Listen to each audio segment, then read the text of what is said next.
নমস্কার, আমি অর্পিতা। আপনাদের সবাইকে স্বাগত জানাই সেন চৌধুরী রান্নাঘরে। আজ আমি আপনাদের সঙ্গে শেয়ার করব মহারাষ্ট্রের খুবই জনপ্রিয় একটি ডিশ, শ্রীখণ্ড। সকলেই জানেন শ্রীখণ্ড, আম্র শ্রীখণ্ড। আজ আমি আপনাদের সঙ্গে শেয়ার করব। চলুন সরাসরি শুরু করা যাক। দেখুন, আম্র শ্রীখণ্ড বানাতে প্রথমে যেটা আমার লাগছে দই। এখানে আমার 750 গ্রাম মতো দই আছে। এবার আমি এখানে নিচে আমি গামলা নিয়ে নিয়েছি, তারপরে ছাঁকনি রেখে একটা সুতির কাপড় বা মলমলের কাপড় নিয়ে এর মধ্যে আমি দইটাকে প্রথমে ছেঁকে নেব। দেখুন, এর মধ্যে এবার আমি দইটা দিয়ে দিলাম।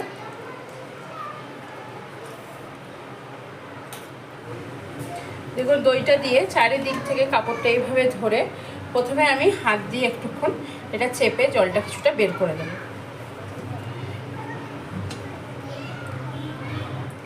দেখুন, হাত দিয়ে আমি অনেকটা জল বের করে দিয়েছি, আর কিন্তু জল বেরোচ্ছে না, টপ টপ করে পড়ছে।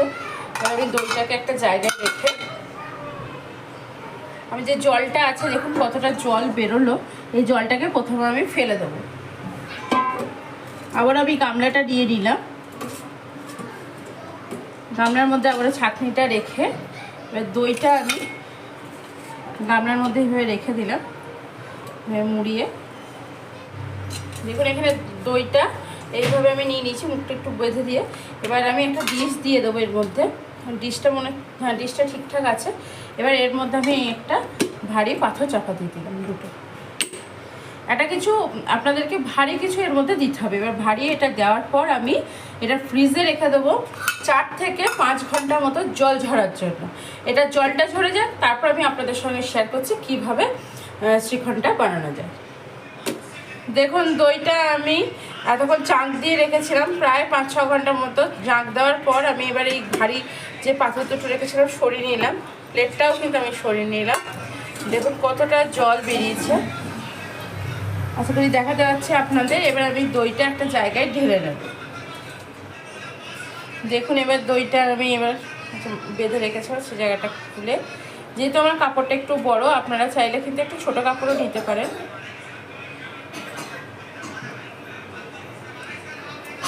একদম পনিরের মতো হয়ে গেছে। দেখুন, দইটা আমার জল ঝরে একদম এক্স্যাক্ট পনির অনায়াসে সরে এলো, থালাতে চলে এলো। আর এই যেগুলো কাপড়ের লেগে আছে এগুলোও কিন্তু চেঁচে চেঁচে নিয়ে নেবেন। এগুলো কিন্তু খুবই ভালোভাবে জল ঝরে ঠিক হয়ে গেছে।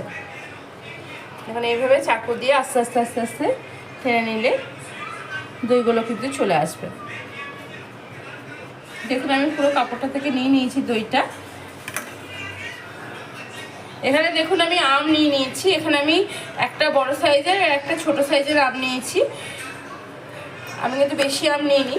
এবার আম নিয়ে আমের খোসা ছাড়িয়ে নেবো। খোসা ছাড়িয়ে আপনার এটার পাল্পটা প্রথমে আমি বের করে নেব। দেখুন, আমটার খোসা ছাড়িয়ে আমি আর বাটিতে রাখলাম না, ডাইরেক্ট আমি কিন্তু এটা এরকম কেটে কেটে মিক্সির মধ্যে দিয়ে দিচ্ছি। দেখুন, মিক্সির জারের মধ্যে আমি আমের শাঁসটা নিয়ে নিলাম। আমের শাঁসটা কিন্তু বের করার পর একটু টেস্ট করে দেখে নেবেন কতটা মিষ্টি আছে, সেই অনুযায়ী চিনি ব্যবহার করবেন। এখানে কিন্তু আমের শাঁসটা খুবই মিষ্টি, যেটা আমি এখানে চিনি দিচ্ছি।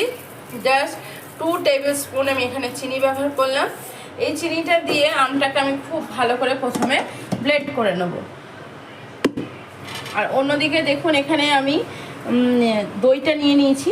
দইটা নিয়ে আপনারা চাইলে এমনি স্পুন দিয়েও করতে পারেন, কিন্তু স্পুনের থেকে হাত দিয়ে এটা বেশি ভালো হয়। এবার এটা আমি খুব ভালো করে আপনার ফেটিয়ে নেব।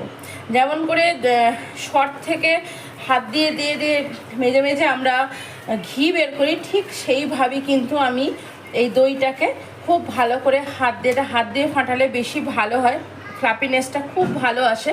এটা কিন্তু মিক্সিতে দিতে যাবেন না, মিক্সিতে দিলে কিন্তু এটা একদমই হবে না।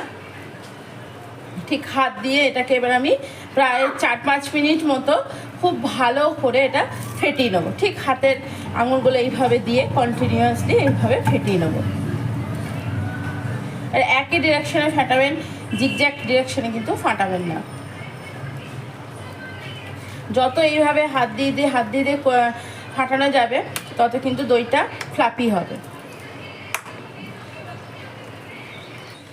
দেখুন, একদম স্মুথ একটা পেস্টটা একদম স্মুথ হয়েছে। দইয়ের যে জল ঝরানো দইটা যেটা আমি রেখেছিলাম শ্রীখণ্ড বানানোর জন্য, একদম আমি এটাকে স্মুথভাবে ফেটিয়ে নিয়েছি। প্রায় 5 মিনিট মতো আমি এটা ফেটালাম, 5-7 মিনিট মতো। দেখুন একদম স্মুথভাবে এসছে। দইটা আমার রেডি হয়ে গেল। এবার আমি শ্রীখণ্ডটা বানিয়ে নেব। দেখুন একদম একটা স্মুথ পেস্ট আমি রেডি করে নিয়েছি, একদম স্মুথ। এবার আমি শ্রীখণ্ডটা বানিয়ে নেব। এখানে আমি একটা বাটি নিয়ে নিয়েছি, বাটির মধ্যে দইটা তুলে নিচ্ছি। দেখুন দইটাকে আমি বাটির মধ্যে তুলে নিয়ে এবার এর মধ্যে আমি আমের পাল্পটা মিশিয়ে দেবো। পুরোটা মেশাবো না, যতটা লাগবে ঠিক ততটা। দেখুন আমটা পেস্ট করতে গিয়ে কিছু একটা আম এরকমভাবে আমার গোটাই রয়ে গেছে, ওটা পেস্ট হয়নি। তো ওইটা কিন্তু মেশাবেন না, যেটুকু পেস্ট হয়েছে ঠিক ততটাই। দেখুন এবার ভালো করে আমি এটা মিক্সড করে নেব। কালারটা দেখুন কত সুন্দর এসছে। আমি আমরক শ্রীখণ্ড বলে বা আম শ্রীখণ্ড। দেখুন আমি আরও আম দিয়ে দিলাম। যে আমের যে মোটা অংশটা আছে এটা কিন্তু আমি দেবো না।